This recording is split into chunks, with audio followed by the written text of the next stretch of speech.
এগুলো হলো লক্ষা কবুতর, খুব সুন্দর পাখনাগুলো। লক্ষা, যে ডিম দেখা যাচ্ছে, এই যে একটা লক্ষার বাচ্চা, মেবি মোটামুটি একটু বড় হয়েছে। আর এই যে লক্ষা, লক্ষা দুইটা আর অন্য জাতের সাথে এই যে মিক্স লক্ষা আরেকটা।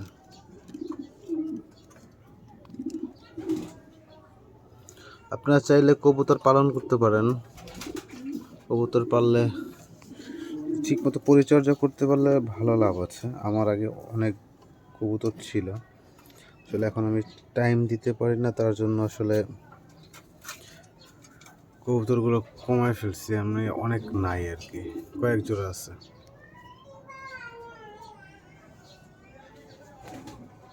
আমার সবচেয়ে বড় মানে সবচেয়ে দামি কবুতর হচ্ছে কিং কবুতর।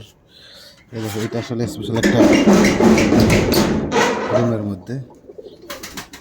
এই যে আমার কিং কবুতর, এই যে একটা দেখেন কিং। এগুলো হচ্ছে এগুলো জাস্ট মুরগির মতো।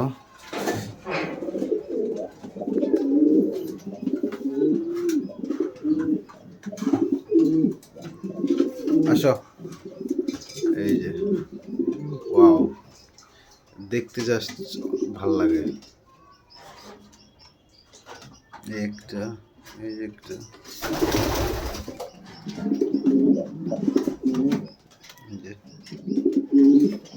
কিং কিং আমার কিং। আসো আসো আসো আসো। এগুলো হচ্ছে দামি। আপনারা চাইলে কিং কবুতর পালতে পারেন। কিং কবুতর পাললে আপনাদের ভালো একটা প্রফিট হবে। তার মধ্যে যে আবার কিছু কিছু আছে, আবার এগুলা রাখছি একটা জায়গায়। এগুলা বাচ্চা বেবি, এগুলো সাউন্ড মারাত্মক, খুবই সুন্দর, ময়ূরের মতো দেখা যায়।